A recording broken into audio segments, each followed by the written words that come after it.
السلام عليكم ورحمة الله وبركاته.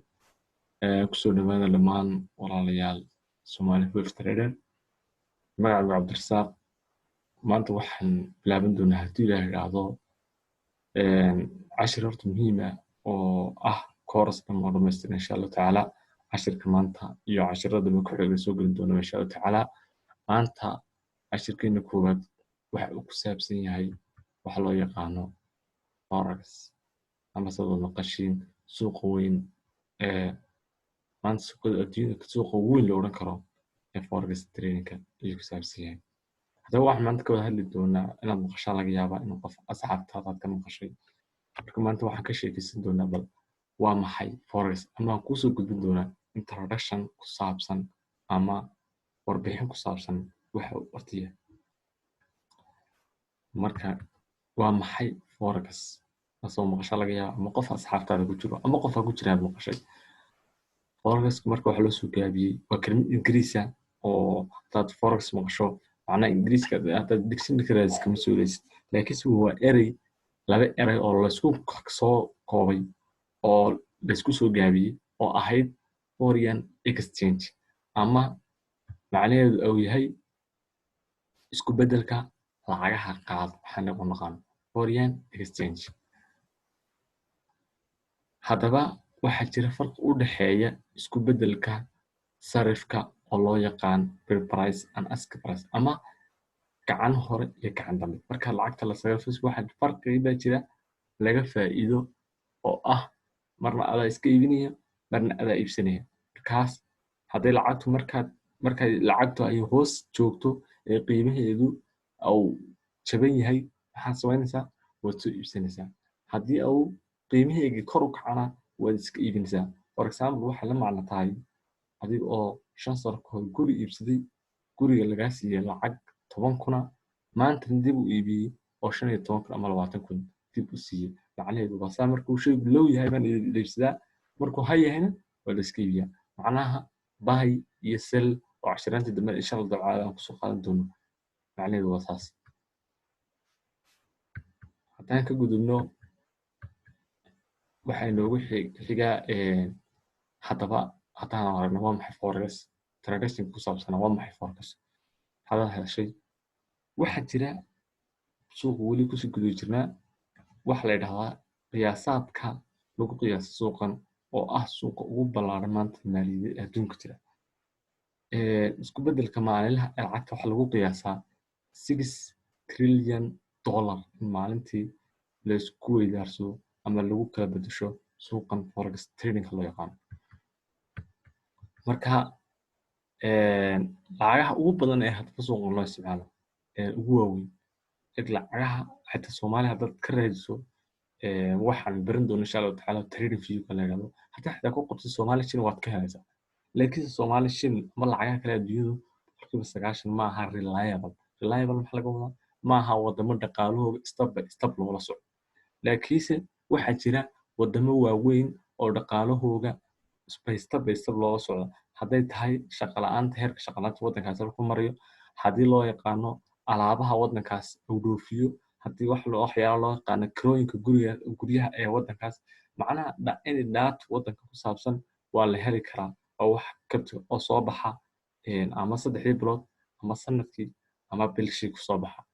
Marka lacagaha ugu badan ee suuqan ugu major pairs ka la yiraahdo oo ugu muhiimsan waxa kamid ah lacagta Mareykanka oo ah lacagta ugu awoodda badan suuqa marka la joogo. Lacagta ku xigta waxa weeyaan lacagta Euro-da loo yaqaan ama midowga Europe ay leeyihiin lacagta loo soo saxaysan waxa weeyaan lacagta Japan ama yen loo yaqaano loona soo gaabiyo JPY iyo lacagta Great Britain pound oo ah lacagta Ingiriiska oo jiida hore waxa la soo gaabiyay Great Britain baadida kale loo soo gaabiyay labada xaraf ee u horeeya waxay ka turjumaan country-ga loo soo gaabiya xarafka dambana waa lacagta oo pound macnaheedu lacagta Ingiriiska la yiraahdaa Switzerland lacagta Switzerland waxa weeyaan Swiss franc baa la yiraahdaa marka efta u dambaysa waa francs weeyaan Australian dollar baa jiro oo Australia oo labada horeysa la soo gaabiyay oo ah lacagta Australia iyo DN oo loo soo gaabiyay macnaha dollar iyo Canada dollar iyo New Zealand dollar todobada lacagood baa la yidhahdaa major pairs lacago kala jiro iyagana oo exotic iyo la yidhaahdo iyo lacago kala jira laakiinse haddaad maqasho suuqa forex lacagaha ugu awood badan waa kuwan weeyaan. waayahay haddaba taariikhda suuqa forex saan ognahay horta waa isku bedel ilaa laba lacagood isku bedesho tusaale waddanka oo kale markaad joogto haddaad dollarka iyo markaad isku bedelayso iyo cashka ama waxa loo yaqaano Soomaali shilinka waa sarif waa isku bedel lacageed laakiinse waqtigu soo bilaabmay xilligu soo bilaabmay warihii hore waxaa jirtay in la isku bedelo neefka xoolaha ah iyo qofka doonaya hilibka in la isku bedelo oo ah ay ahayd in shaysaas la isticmaali jiray laakiinse dagaalkii labaad ee adduunyada ka bacdi waxaa la sameeyey heshiis loo yaqaano Bretton Woods System la yidhaahdo muxuu ku saabsanaa heshiiskaas la gaaray waxaa in dahabka iyo la isku bedelo lacagta Mareykanka laakiinse markii dambe dhaqaalihii adduunka kordhay iyo wadamadii adduunka dhaqaaluhu isbedelay waxaa yimiday in isbedel oo ku yimaado maadaama wadamadii dhaqaalihiisa kordheen in loo baahday wadamo kale oo leh mataqaanaa habka loo yaqaano sarifka ama lacag in la isku bedelo haddaba haddaan soo xoorino soo kaano 1990maadkii soo bixitaankii kombiyuutarada iyo communication technology waxyaalaha qaaqaasan internetka oo ah waxa loo naqaano soo bixitaankii internetka wixii ka dambeeyay 1990kii waxa la sameeyay aalado lagu soo suuq oo ah waagi hore reliable ma ahayn wax lagu kalsoonaan karo ma ahayn maadaama oo dadkii manual u shaqeynayeen ama si aan digital ahayn oo qof kasta wixii uu arkayo oo shaashada uu kala socdo laga yaabaa markaad adigu sarifo tagto ama bangi aad tagto inuu lacagta wax kugu sarifo bangi kale markaad tagtana wax kale kugu sarifo oo ay macnaha communicationka ay kala duwanaan karto laakiinse hadda markaad wadamada aad tagto aeroboortada aad ka tagto waxaad arkaysaa lacagtii in lacagta waddankan iyo inta marayso iyo isku bedelka lacagtaas intuu marayo wadooyinka kale intuu shaashada lagu dhajiyo iyo sarifka arkaysaa marka waxa la sameeyay exchange rate wadamada kuwaas oo ku yaala wadooyinka iyo aeroboortada iyo meelaha muhiimka haddaba forex markii hore yaa ka shaqaysan jiray forex waxa ka shaqaysan jiray waayadii hore bangiyada waaweyn dadka lacagaha haysta ayaa ka shaqaysan jiray laakiinse wixii ka dambeeyay baa mataqaan 2006 waxaan si u yeeshay adiga iyo aniguba inaan suuqan ka mid noqon karno oo maxaa ka yeelay mataqaan in inagu ka qayb noqono internetka yaa waad ogtihiin xilligii facebooka rukindi mataqaanaa whatsappka 2012 ilaa asaasa la yidhahdaa waxaan oo aaladaha waxaa la yimaadeen internetku wuxuu sahlay markaa adiga oo Soomaaliya jooga ama Afrika jooga in aad lacagteeda haysatid akoonka ku taal qof kale oo Mareykanka jooga aad ku kala bedelan kartaan ama wax la yiraahdo transaction dhex mari karo haddaba cid suuq ka shaqeysata yaa suuq ka shaqeysata maana ka shaqeysata mid kale ka shaqeysata ma qof uu isweydiin karo su'aashan market players wax la yiraahdo ama dadka suuq ka shaqeysta waxaa lagu soo ururinaa 4 qayb ama 5 qaybood adoo 4 qaybood ma soo koobi doona super banks wax loo yaqaan waa bangiyada waaweyn waa bangiyo billions dollar haysta dowladaha qaarkood ka lacag badan yihiin oo ah bangiyada super banks loo yaqaan maxaa ka mid ah bank la yiraahdo City Bank GB Morgan matqalaya UBS matqalaya bankiga la yiraahdo iyo Barclays iyo matqanay bangiyada dusha noogu xusan wax ka mid yihiin bangiyada ugu waaweyn oo loo yaqaano super bankska hadaba waxa jira matqanay ayaguna kombaniyada waaweyn oo ayaguna lacag badan haysta sida kombaniyada Coca-Cola, Apple, Facebook, Amazon waxa jira shirkado adduunyada oo billions of dollars lacagtooda way maal gashan halkay ku maal gashanayaan suuqa forex trading wuxuu ka mid yahay meelaha ay maal gashadaan ama ay kula socdaan dhaqaalaha shirkadan waa lacagtay qiimo dhacaysa waxay ku leeyihiin branchi adduunyada ku leeyihiin branchida adduunyada ku leeyihiin waddan walba waxa ugu yaala qayb ka mid wuxuu yahay marka lacag bay kasoo saara waxa saameyn ku leh waddan dhaqaalihiisa ama lacag dhaqaaliheedu saameyn ayay ku yeelanaysaa waayahay haddaba waxaa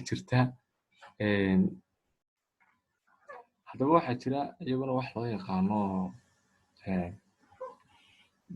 government banks ama central banks waxay qaabilsan yihiin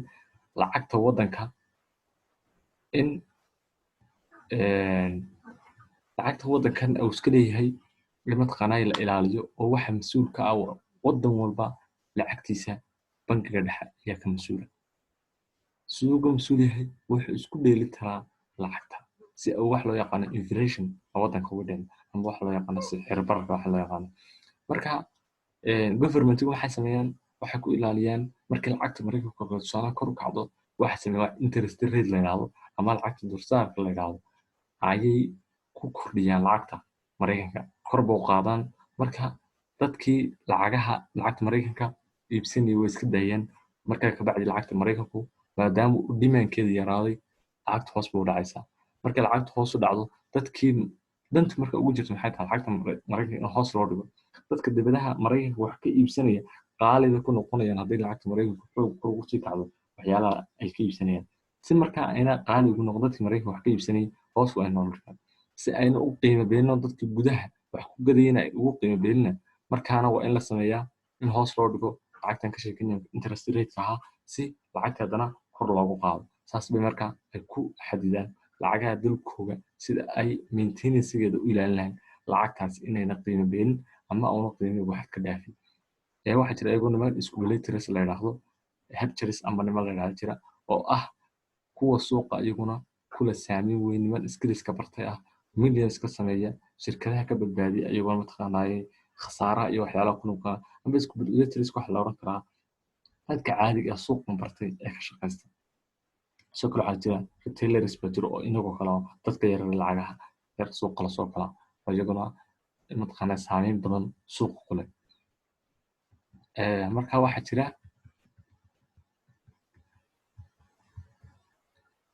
haddaba intaasoo dhan markaa soo ogaatay waxay isweydiinaysaa xilliyada furaya suuq xilliyaad intee leeg buu suuqa furaya ma xilli kastaa la gali karaa waqti ma la gali karaa suuq waxa uu furan yahay 24 saacadood shanta maalmood ah isniin salaasa arbaca khamiis iyo jimcaha shanta maalmood 24 saacadood waa open suuqu waa furan yahay haddaba waxaa jira xilliyo uu suuqu si gaar ah mataqaanaa 4 session oo loo qiimeeyo sababta adduunyadu isku wada time ma haddii adiga ku timeka 8 habeenimo qaar buu tahay salaadii subax marka adduunyadu isku wada time ma marka 4 main sections ah oo dadka maalgashadayaasha ee suuqa dhaqaajiya ay suuqa soo galaan baa jira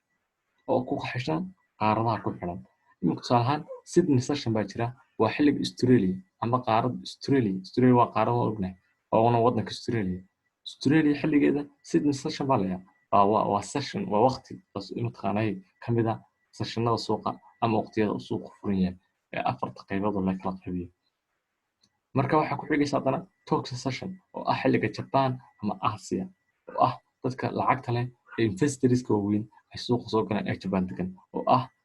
qaybta saddexaad ee ugu weyn ee suuqa forex ka shaqeysa waxaa jira qolada iyagana la yiraahdo London session oo ah xilliga reer Yurub oo ah xilliga London waqti kale ama Europeanka ay soo galaan iyo New York session oo ah xilliga mataqaanaa America ama Mareykanka xilliga oo suuqa dadkaas maalgashadayaasha dhulkaasina xilliga ay soo galaan haddaba waxaa kula wadaagay overview mataqaanaa ku saabsan waa maxay forex-ku iminka waxaa laga yaabaa inaad ka haysato waxoogaha wax uu yahay iyo wax uga shaqeeyo laakiin waxaan usii geli doonaa insha Allah tacaala cashiraanta ku xiga more detail inaan cashiraanta ku xiga insha Allah tacaala sigoo faahfaahsan iyo step by step qofka cusub ee imikaanan suuqooli u bilaanin inaan ka jahil tirno insha Allah tacaala intii aan awoodo inaan isku dayo insha Allah tacaala waxaan isku dayi doonaa step by step inaan qayb kolba aan usoo geliyo si uu qofku fahankiisina u fahmo awna by detailna wax walba ula socdo insha allahu tacaala cashirka ku xiga intaan isku iman doono assalaamu calaykum waraxmatullaahi wabarakaatu